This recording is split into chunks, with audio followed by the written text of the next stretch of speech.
qui nous peut préparer pour la rentrée scolaire. La rentrée scolaire qui prend lieu le 14 juin et le 1er juillet pour ceux qui pourront en grade 12. Là, qu'est-ce qui est important? Qui nous préparer pour que les enfants, quand rentrent l'école, rentrent dans les meilleures conditions. Alors déjà, avec l'aide du ministère de la Santé, avec l'aide de différents partenaires, c'est-à-dire les syndicats de professeurs, les chefs d'établissement scolaire, etc., nous venons avec une campagne de vaccination massive, c'est-à-dire tout personnel des écoles, c'est-à-dire enseignants comme non-enseignants, tout le monde qui a accès à l'école, toutes ces personnes-là, prenant la possibilité, bien sûr, d'être vaccinées. Et cela, nous pouvons faire avec l'aide du ministère de la Santé. Tout le personnel, tous ceux qui ont accès à l'école, la Moldiali, les professeurs, le personnel non enseignant, cantine persons, qui tenaient à la cantine dans l'école, chauffeurs de van scolaire, chauffeurs d'autobus dans le school bus, tous ces gens-là, tout aide-chauffeurs, etc., qui travaillent avec bonnes jeunes et qui allent dans les écoles, tous ces gens-là, pour être vaccinés. Et cette campagne-là peut démarrer samedi matin, demain matin, et pour continuer jusqu'au 11 mai prochain. Les examens de reassessment, prenant lieu du 8 au 10 juin. Du 8 au 10 juin. Et les examens de reassessment, comme on nous connaît, c'est un bon examen qui prend par des élèves qui composent PESAC et pas fin à gain le niveau requis. Et normalement, nous permet de prendre un seul papier.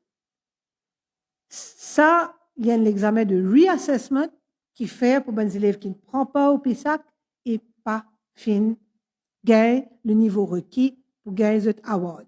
Alors là, cette année-ci, la MES et le ministère, pour revoir les regulations qui sont entrées au reassessment ou receipt exam, comment c'est appelé. Exceptionnellement, cette année-ci, ce reassessment-là pour prendre par les autres élèves qui pas fin prend pas. Là, laisse m'expliquer qui est une catégorie d'élèves. Maintenant, les élèves qui sont en quarantaine et qui pas fin réussi prend pas aux examens. Finalement, les élèves qui sont malades, qui sont en traitement dans les treatment centers. Ces élèves-là, en principe, pas capables de prendre part aux examens, aux reassessment examinations. Et là, cette année-ci, nous pouvons permettre à des élèves qui sont malades, pour qu'ils soient capables de prendre part à l'examen, qui sont malades et qui sont sous traitement dans les treatment centers de COVID. Ces élèves-là pour capables de prendre part au PESAC. Et il y a aussi certains élèves qui sont en quarantaine et pas capables de prendre part. Ces élèves-là pour capables de prendre part de sa reassessment exam-là. Et il y a des élèves qui prennent quelques papiers, mais pas fin récit complète l'examen en entier pour permettre aux autres de prendre part aux examens de reassessment.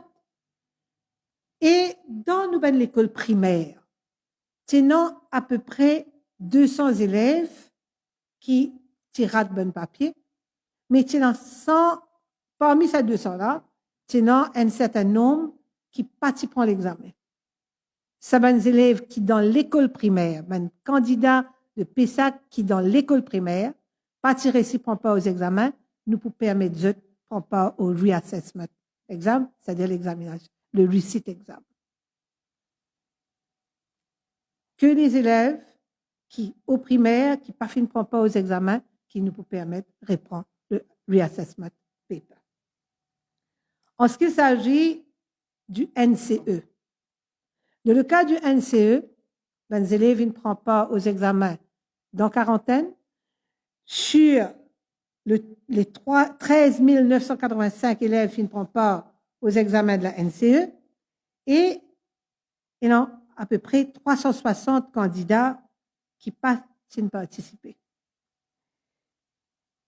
9 candidats qui dans Assessment Center et pas capable, qui dans, pardon, qui dans Treatment Center et pas fin capable de prendre part aux examens, et 2 élèves qui sont dans la zone rouge, pas capable sortir pour prendre part aux examens. Ces élèves-là, ils sont promoted to grade 10. To grade 10, c'est-à-dire les autres montent en grade 10, ils peuvent prendre NCE l'année prochaine. Mais ils peuvent monter en grade 10.